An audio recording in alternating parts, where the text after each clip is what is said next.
Welcome to the Write Good Books podcast, the audio companion to WriteGoodBooks.com, with your host, Jason Bougger. Hey everybody, we're back at the podcast. I'm Jason, joined again by our co-host, Scott Michael Childers. You doing good? I am doing good. I'm doing good too. I'm freezing to death. Otherwise, I'm doing good. And, budget cuts. Yeah, we turned off the heat, apparently, to the world. For those of you listening, it's 0 degrees in Lincoln, Nebraska. Last time, we talked about how to handle real-world religions in your fictional settings. And this time, we thought a good follow-up would be to handle, or how to create religions if you feel so inclined to do so, for your fantasy or science fiction, or I guess Earth-based worlds. Oh, yeah. It could be for any type of story. You could create a new religion for your story. Mm-hmm. So that's the angle this week. What are some of the more famous made-up religions in fiction? You see it in everything. I know the Dragonlance series had some good ones when I was reading that way back when, and everybody always say the Force is religion in the Star Wars series. Of course, not all science fiction has religion in it. No. But I think it's one of those things where, like we're talking about using real-world religions, there might be a need for a created religion in your fantasy, sci-fi, even real-world fiction writing, because it serves a purpose. Maybe it's a source of conflict, maybe it's a character thing. There may be many reasons why you would create one. And unlike with a real religion, you've got a lot more freedom to kind of say this is good guy religion, this is bad guy religion, if you want to start some conflicts that way.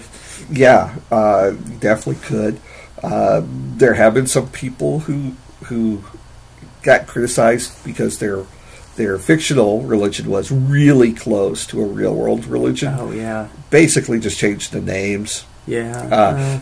But, definitely, this is something where you can show some extremes in religious fervor.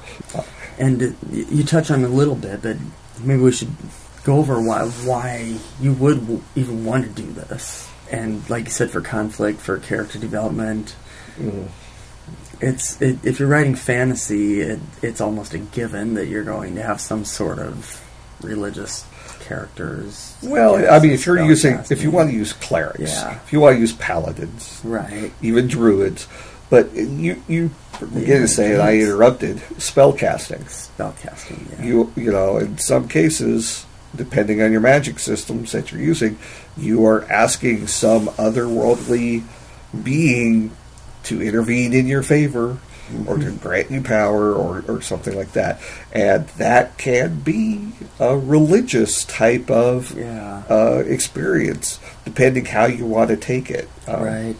And it's kind of interesting that in a scenario like that, we still look towards Earth-based religions for what they're going to do. They're still generally going to be gods or whatever. Yeah, in some cases. There is some item or some deity that's the word we were looking for, that that this fake religion would be worshiping. Or I don't know if it, in some cases, worship or in fear of. We must do this or else. Right. There's that type of a belief system that we must appease the gods. We must throw this Cadillac into the volcano.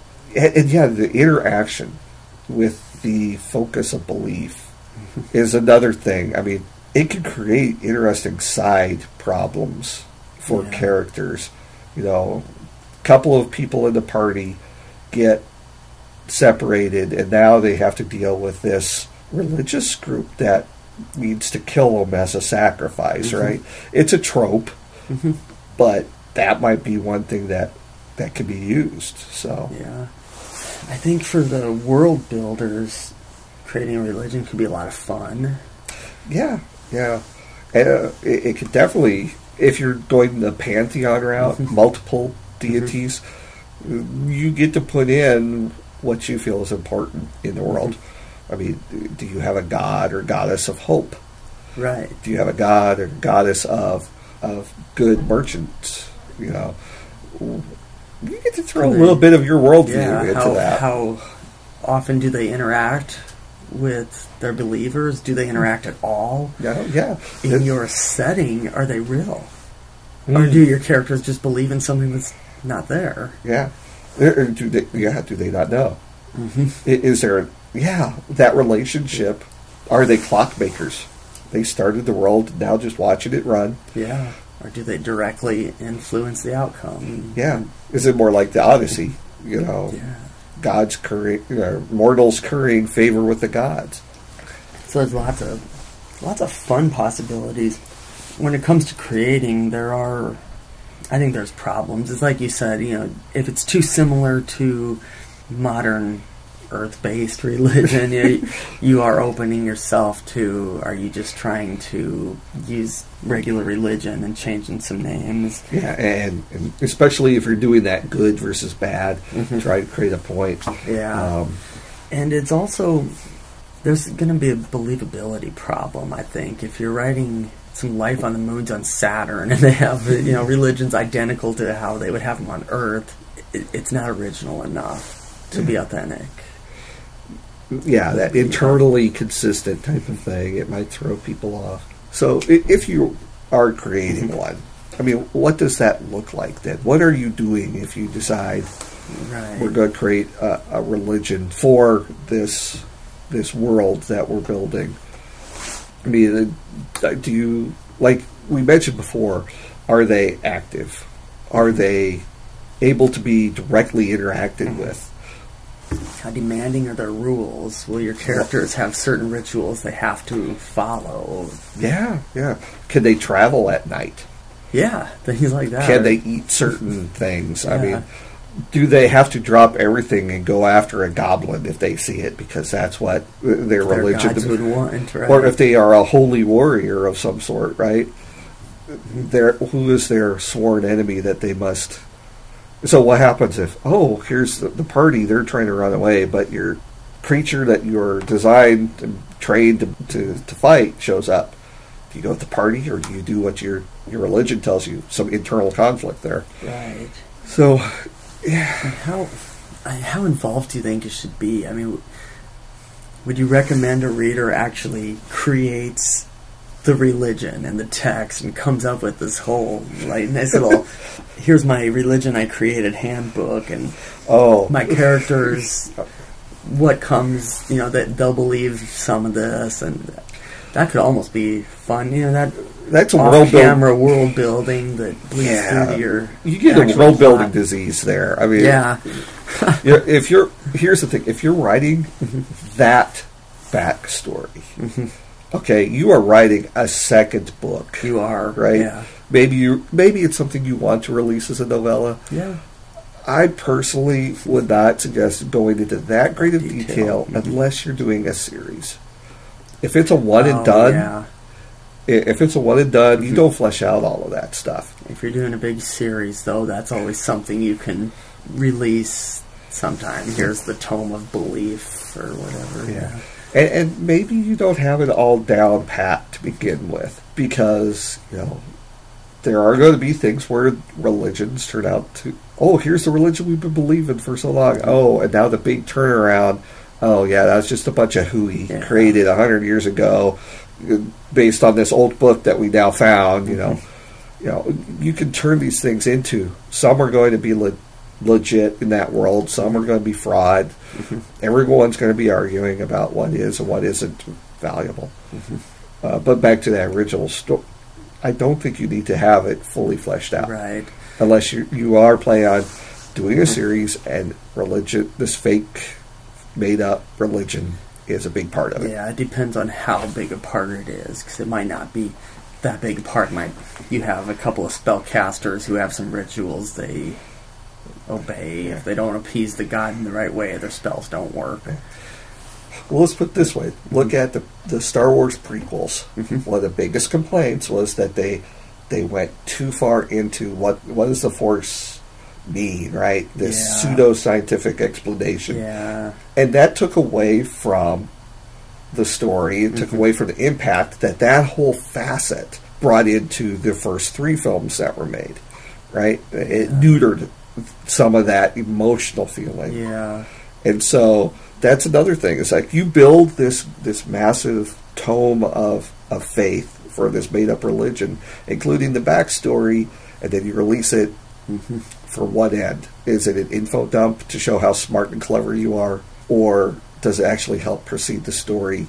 Does it keep that emotional response? I think that's a problem that could happen with religion and world building. Yeah, and also if you go too in depth, you run into the same problem you'd run into going too in depth with regular, quote, real religions on Earth. You know, you're just going to turn off your reader, and it becomes, you don't want to be boring. It becomes an info dump. Takes away the emotional responses stuff. So, it's now that being said, I mean, you could do all sorts of. You could use a religious type of thing in your book to make it, I want to say, a little less believable, because that's what you want. Yeah. You want something to shake up the status quo. Now, I'm not talking about like a deus ex machina, right? You know, solution from the clouds. Is that how it... Right. That's not what I'm saying, but I am saying that maybe there is something with this that can be used to make the status quo unstable and therefore create the next plot point or hit the next beat. Yeah. You know, so it's a great tool for world building, character development. I think one problem, how do you go about creating it? I feel like you have to be original enough, especially fantasy. You know, a lot of fantasy is based on, 500 years ago, or European. Yeah, there's a lot based off of the Tolkien model, which is based off of how Earth was. You know. Yeah, but if you're writing faraway science fiction, you don't have any rules you need to follow at all, and you can be really creative and unoriginal, and you almost should be if you're going to do it at all. How do you even begin that? It's really, you begin it just like you write any other book almost. Well, I would think that you'd want to figure out how much of a character's daily life is based around their religion. And it can be different in each one of your characters. And that's something that not every believer is going to be part of a homogenous mass. Right. There's going to be doubters. There's going to be zealots. Yeah. What does that look like in a daily life? Just not what they're doing, but what kind of involvement you want them to have. And then from there, you can design systems that allow that range. So you think it'd be better to go from the bottom up almost, and see how it affects exactly what's going on at the moment. That is an approach. Say, yeah. Sometimes you want that big idea, though. What if we had a god of lobster men? What does that mean? Yeah. Maybe you want to explore a big idea. So I think you could do either way. From what's the impact this is going to have, and so I'll build a system that will have that, or big crazy idea, and now I'm going to see what falls out from that. You could do either way, I think. You could, and sometimes it may define their culture completely. Like in Star Trek, the Klingons' whole culture is pretty much based on die in battle, so you have eternal afterlife. Maybe I'm a little wrong, correct me, Star Trek fans. But, that their religious idea is who they are, where the humans on Star Trek, it's really kept... It's not so much part of a homogenous culture. Yeah. Right. So it's interesting how you can toy with that. Yeah. And it falls into your traditions and customs. Well, which was one we did. I don't know. I wrote down here, episode 24. There you go. But I think that also goes to show you how visible is this going to be in the world. I mean, is it something that's people keep quiet about? Is it something that is constantly referred to? All these little wrinkles can create very different things. And it can also show in that same world how different cities even handle the same faith. Yeah. Right? this city, they have all the markings in the windows that they're supposed to, and they always, they don't travel on Fridays or whatever. And this other place, they have the costuming, but they don't do the markings, and they ignore the travel restrictions in many cases. So it shows differences between settings too. And in a giant sci-fi world, that really helps bring out your world and make it more real when you have different customs in different cities. Well, it's just like real world religions. You go to different places, you're going to get different flavors of some of the same big, broad things, right? And then you get to conflict about who's right and who's wrong, and that's what we covered, last time. Yeah, so it's fun. Or it's hard. I don't know. It's hard fun when it comes to writing, yes? Yeah. It's one of those intellectual challenges. Yeah. That if you pull it off, it's great. And if you don't, you try again. Yeah. But if you don't do it well, that'll be the criticism. He spent too much time on this fictitious religion that I don't care about. Which is why I don't like Klingons. I like Vulcans. But, I don't know. That's about all I had for this one. Any closings? I think it is something that do it. Yeah, do it. Try it. See what works, and see what you like. Maybe someday we'll try to do something similar to this with politics, but not today. Maybe in the next couple of years. I don't know. But until then, we will be back with other topics in 2 weeks. So if you'd like to support us, check us out at patreon.com/writegoodbooks, and also leave us some feedback on writegoodbooks.com/podcast. See you later. See ya.